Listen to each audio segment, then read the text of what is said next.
Segment 2, Golden Black Live. I don't know why I count the segments each time, but it's just maybe because it's just one more segment closer to being finished. Do you forget how many you've been on to this point that you I just want to go through make it all and count? you have to establish every time where you are and what you're trying to do. And, Where am I right now?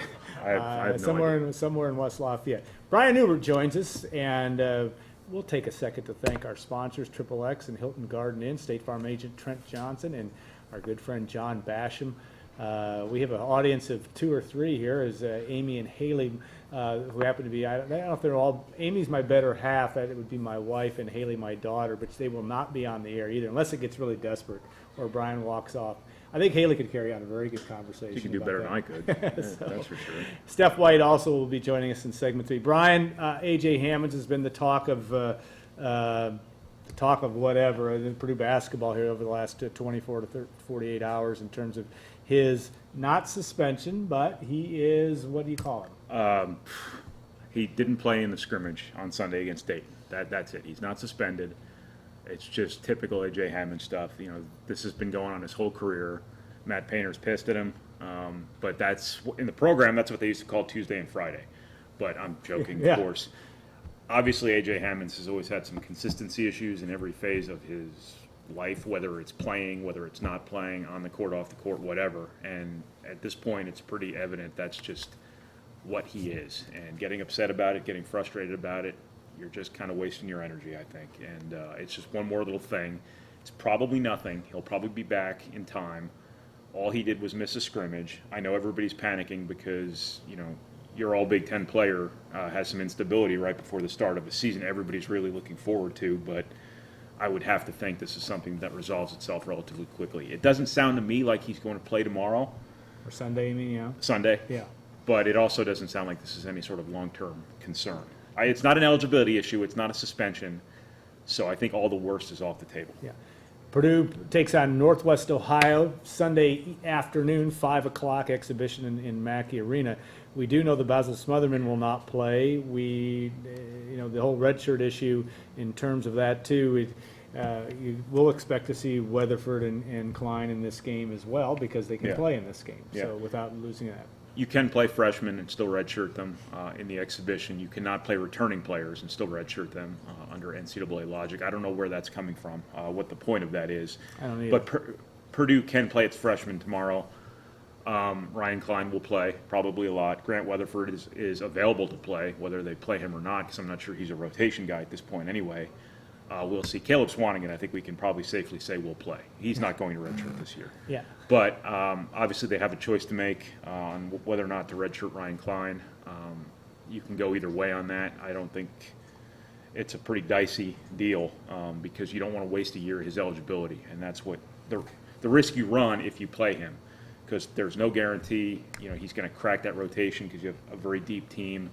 And the last thing Matt Painter wants to do is have him play 8 minutes a game this year, not make a difference in any one game, and lose a season of eligibility. Right now, I would have to think, though, they redshirt Grant Weatherford and play Ryan Klein, but it could be the exact opposite.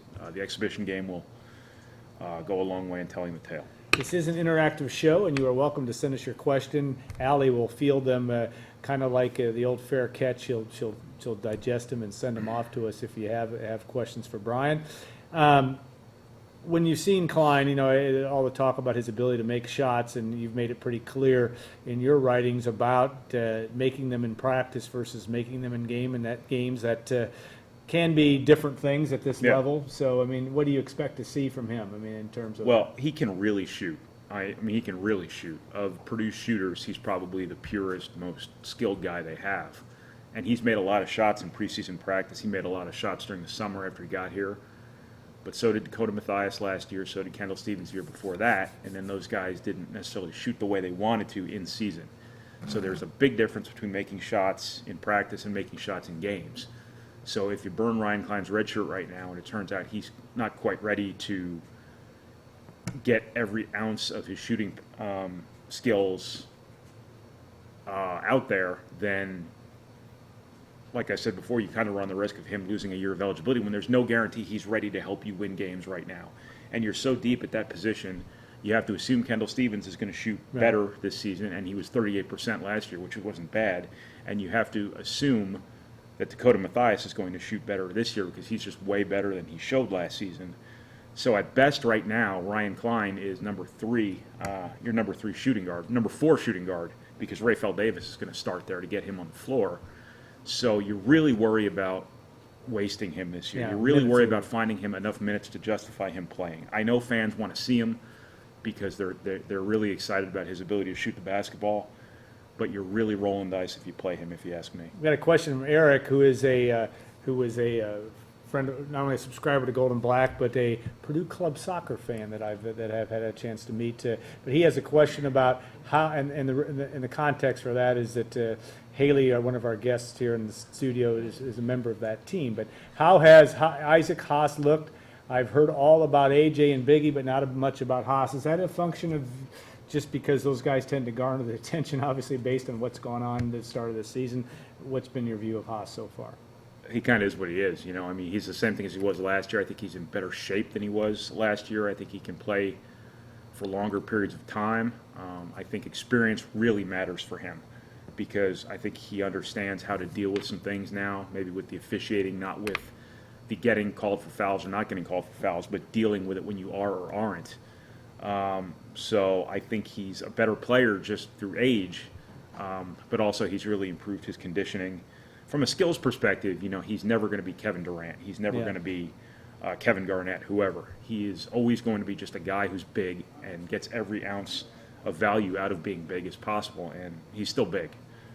So I would expect him to be better, but I think in terms of upside, he kind of is what he is right now.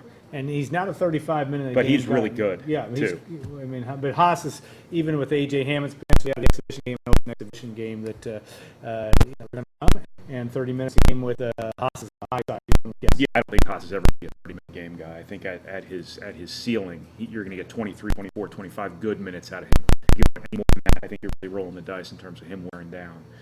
Caleb Swanigan is going to play the 5 for Purdue this season, even when Hammons and Haas are available. It might seem counterintuitive to take your biggest strength off the floor at times, and their biggest strength is their centers. But I think Swanigan gives them another dimension at the 5 from a skills perspective, from an offensive perspective, from an ability to make a foul shot perspective. At the end of games, if Purdue's up and the other team has to foul or has to scramble or has to press or whatever, to get back in it, Swanigan gives you a decision maker, a ball handler at the 5, and he will probably be a 70+% foul shooter, which Hammons has been come and go on, and Haas obviously has struggled very much to do. So he can be a real advantage for Purdue situationally at the 5. I really think you will see him there even when Hammons and Haas are available. All right, and one last question before we go to break, and is that Carson Edwards will sign next week, and I have to make sure I have my calendar right, that the early signing period is next Wednesday. And anything else, and I know you've hit this a lot on the site as well, any last minute, one would assume that the men will be going into the spring if they end up bringing somebody else in at this point.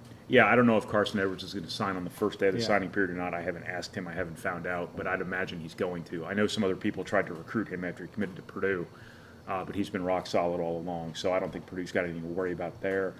Yes, Purdue will continue to look at big men for the early signing period. There's only a week left, so that's probably not going to happen. And then probably once again in the spring. I know they're looking at some junior college guys. I'm sure there's some other high school guys out there they've maintained a recruiting presence with that they'll continue to evaluate. But it is very important for Purdue to get some size in this class because they have a really good core of big men right now. But that can blow up in a hurry because A.J. Hammons obviously leaving after this year. Caleb Swanigan, there's no guarantee he's a 4-year guy. Isaac Haas, there's no guarantee there's a 4-year guy if he really makes a step forward as a player. So Purdue's got to start getting ahead of attrition, in the post because what's a strength today could be a weakness very quickly. All right. Well, Brian, that's the word as we have it today, and we'll look forward to hearing more as that story and others develop. Okay. Well, we'll take a 2-minute break. We'll bring in back Kyle Charters and Stephanie White for our third and final segment of Gold and Black Live.